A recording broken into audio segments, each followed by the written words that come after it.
let's remember, post-Polokwane, it took, I think, 15 months before business sat down at all with the president at a presidential level. And that was for two reasons. One was simply the turf war, trying to sort out what I always refer to, and it's no reflection on the individual, but an extra portfolio was added at the 11th hour to satisfy a constituency, and that was economic development. That was never conceived originally in the original plan for the Zuma cabinet. It was added under pressure from COSATU. So it was like a car with 5 wheels. This is not a terribly efficient mechanism. And deciding who would have which parts of the economic portfolio took about a year. The other reason we didn't get together was the trust deficit set of reasons. But since then, for business, it's never been clear who makes policy. Is it Rob Davies with the industrial strategy, which is that's a clear vision of one sort. For me, it's quite an old-fashioned dirigist sort of import substitution type model. I'm not crazy about it, but that's so be it. Is it Ibrahim Patel, who had very ambitious ideas captured in the New Growth Path? Was it Trevor Manuel sitting at the Planning Commission? Was it Pravin Gordhan, the Finance Minister, or Jill Marcus? You could say that, broadly speaking, there was a more centrist and a more left-wing set of policies. But it was never clear which was in the ascendant.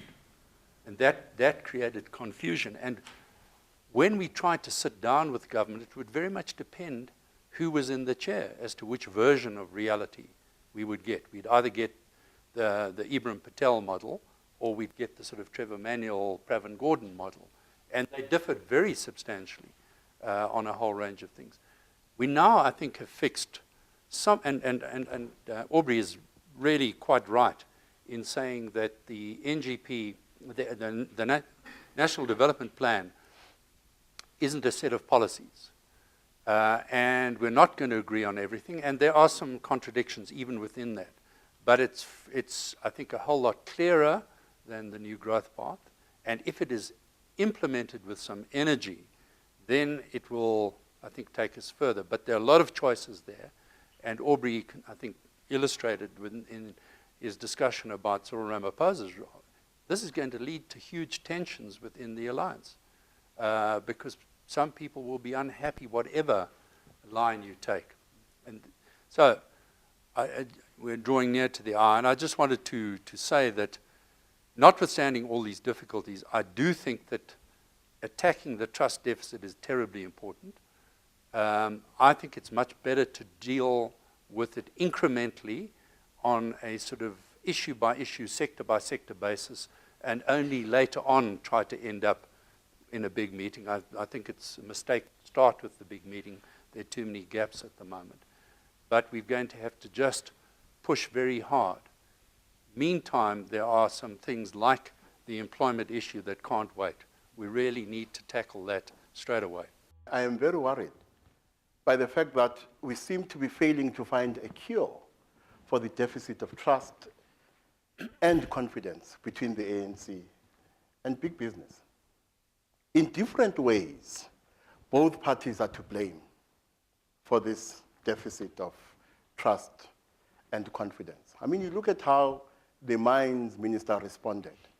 I understand the places the anger of the mines minister and Gwede Mantashe comes from. I understand them. Firstly, the anger comes from the fact that the ANC is under pressure from its own constituency, from its own voters, from the people who have been voting ANC since 1994, because they are of the perception that what is promised and what is actually delivered by the ANC government are not the same thing. So the ANC is under pressure prior to this 2014 election in that regard. But the ANC, from me, looks like a ruling party which is saying to itself, we expelled Malema. We adopted a non-threatening economic policy framework. We rejected nationalization emphatically. We embraced the National Development Plan and affirmed our position on the idea of a mixed economy. And barely a month after that, we have Amplats announcing that it is closing 4 shops for long-term maintenance. Now, whether objectively the way the ANC is looking at this is correct or not is another question, but subjectively, they sound to me like people who are saying, were being kicked in the teeth a month after Mangaung, a month after we did everything in Mangaung to allay the fears of investors, big business, and so on. And then the FNB happens. You have kids saying the president is an airhead.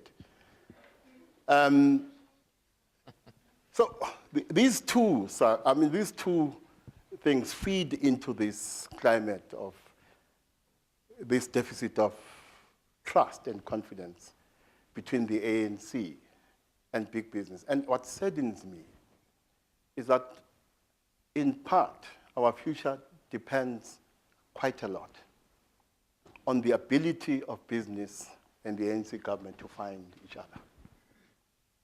We all have a role, but these two have a specific role to play, and which means as a country we must find a cure for this deficit of trust. Because going forward in the mining sector, if the current levels of tension continue, the mining space is going to get worse in the months to come. After 2014, the policy space in relation to the mining sector is going to be more strident than it is today. If the elements that are emboldened in the ANC are those that are saying, in Mangaung, you treated the mining sector with kid gloves and look what happened. So there is, for me, this imperative